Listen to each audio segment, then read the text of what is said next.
Hello guys, welcome back to my channel. আজকের দিনটা হচ্ছে কালী পুজোর পরের দিন। কালী পুজোর পরের দিন মানেই হচ্ছে আমাদের পাড়াতে কিন্তু জমিয়ে খাওয়া দাওয়া। তো শুরুতে চলে আসি আমরা পাশের বাড়ি কাকিমার কাছে, কাকিমাকে একটু হাই হ্যালো করি। তারপরে মাকে এরপর বললাম যে মা সবাইকে কিন্তু হাই বলো।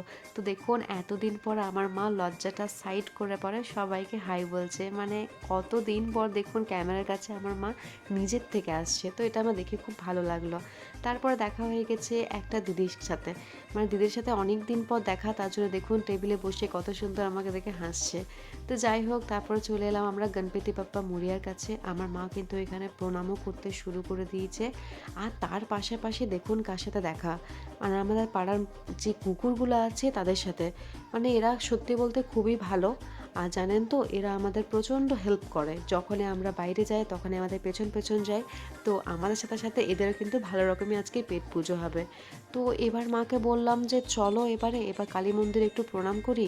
তো মা কিন্তু যেতেই চাইছে না। তো মাকে বললাম যে এবার চলো, তুমি থাকবে তো থাকো, আমি কিন্তু যাই এবারে। তো আমি তো ভুলেই গেছিলাম আমাদের সাথে আমার দিদিও এসেছিলো। তো দিদিকে তো দেখতে পাচ্ছি না কোথায় আছে। তো ওই দূরে দেখতে পেলাম যে দিদি ওখানে গল্প করছে। জানি না কি গল্প করছে ভাই। তো দেখুন এটা হচ্ছে আমাদের জয়া। জয়া কিন্তু খুবই একটা মিষ্টি আমার বোন, খুবই ভালো। দেখুন আজকে দেখতেও খুব সুন্দর লাগছে। তো এরপরে আমরা চলে যাই আমাদের কালী মন্দিরে। মন্দিরে আসার পর দেখি আমাদের মা কালীকে কিন্তু দেখতে খুবই সুন্দর লাগছে। আমাদের মা কালী কিন্তু প্রচুর জাগ্রত। মানে এতদিন ধরে আমরা যা যা চেয়েছি মন থেকে, ওর থেকে কিন্তু আমরা অনেক কিছু বেশিই পেয়েছি। তো আমার দিদি, মা, জয়া সবাই মিলে প্রণাম করছে। আর আমার দিদিকে দেখে তো মনে হচ্ছে ও গ্যারেন্টি বরই চাইছে। আর জয়াকে তো আমি রাগাচ্ছি যে তুই তো নিশ্চয়ই বর চাইছিস। তো দেখুন ওর যা হাসি, ওর হাসি দেখেই বোঝা যাচ্ছে যে ও এরকমই নিশ্চয়ই কিছু একটা চাইছিল। এরপর আমিও ঠাকুরকে একটু বলি নিজের ভালো মন্দ চাওয়া পাওনা, মানে সব কিছু ঠাকুরের কাছে আমি বলি মনে মনে। তো এরপরে ঠাকুরের নাম করে পরে আমি চলে গেলাম বাইরে। মানে আমার প্রণাম করা হয়ে গেছে। তো ঠাকুরকে বাই বাই করে পরে আমি যাই। এরপর দেখুন এখানে তো দেখছি ভালো রকমই ভিড়, মানে কেউ তো উঠতেই চাইছে না, সবাই কিন্তু ভালো রকমই খাচ্ছে। তো যাই হোক, আমার মা দিদি নিশ্চয়ই ওরা ব্যবস্থা করছে খাওয়া দাওয়ার। ও আচ্ছা, ওখানে গল্প করছে, তার মানে নিশ্চয়ই চেয়ারের বুকিংই করছে। তো যাই হোক, এবার চলে এলাম আমি খাওয়া দাওয়ার জায়গায়। এখানে দেখছি যে আমাদের কিন্তু পাড়ার মধ্যে খিচুড়ি মিক্স ভেজ, মানে এত টেস্টি বানায় না খিচুড়ি মিক্স ভেজ। আপনারা যদি ডিশের ঘরে থাকেন তো আপনারা একবার ট্রাই করবেন, খুবই কিন্তু টেস্টি। তারপরে আছে পায়েস, চাটনি, আর আমাদের থাকে বেগনি। দেখুন বেগনিটা আমি এখনই দেখাই। তো বেগনিটা মানে খুবই টেস্টি ফেস্টি বানায়। তো এখন কিন্তু বেগনিটা আপনারা দেখতে পাচ্ছেন যে কিছু নেই, কিন্তু আসলে এখন গরম গরম ছাঁকছে। তারপর আছে বোঁদে। তো এগুলো হওয়ার পরে আমার খিদে পেয়ে গেছে, আর আমি নিজের লুকটা খাবার আগে শেয়ার করি একবার। এটা হচ্ছে আজকের আমার কালী পুজোর পরের দিনের লুক। কেমন লাগছে আপনারা কিন্তু কমেন্ট করে জানাবেন। সো ফাইনালি গাইজ, আমরা কিন্তু বসে গেছি খাবার টেবিলে অনেকক্ষণ পর। আর দেখুন আমাদেরকে স্টার্টিংয়ে দিয়ে দিয়েছে একটা শাল পাতা, তার সাথে দিয়েছে একটা করে বেগনি। তো সেটা আমরা খেয়ে নিই। দেন এরপর দিয়ে দিয়েছে আমাদেরকে সেকেন্ড আইটেম খিচুড়ি।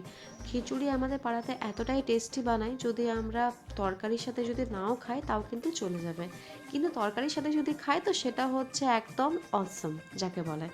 তো এখন আমি খাচ্ছি, তো সত্যি কথা বলতে আমার তো হেভি লেগেছে খেতে। এরপর আমাদেরকে দিয়ে দিয়েছে অনেকক্ষণ পর চাটনি, মানে আরও এক দুবার আমরা খিচুড়ি নিলাম, সবজি নিলাম তারপরে। তো মাকে এবার বললাম যে মা এবারে রিভিউটা কিন্তু তুমি দাও। তো দেখুন মাকে জিজ্ঞেস করা যাক। মা বলছে যে মায়েরও কিন্তু হেভি লেগেছে চাটনিটা খেতে। আর মাকে তো আমি এত হাসি, এত মানে আনন্দ দেখে তো আমার নিজের খুশি লাগছে। অনেক দিন পর মাকে এরকমভাবে দেখলাম অন ক্যামেরা। তো যাই হোক, এবার কিন্তু দিদিকে জিজ্ঞেস করা যাক দিদি কিন্তু পাঁপড়ের সাথে চাটনিটা খেতে কেমন লাগছে। তো দিদির তো কমন ডায়লগ হচ্ছে এটাই যে পাঁপড়ের সাথে চাটনির কম্বিনেশনটা কেমন লাগে। তো অবভিয়াসলি সবার অসমই লাগে। এরপর আমাকে দিয়ে দিয়েছে পায়েস। তো পায়েসটা রিয়াকশান দেখেই বুঝতে পারছেন কত সুন্দর হয়েছে। তারপরে আমার রিয়াকশান দেখে পরে মায়েরও সেম রিয়াকশান। মাকে বললাম তুমিও রিভিউ দাও। তো মায়ের দেখুন এবারে প্রথমবারটা করে পোষালো না।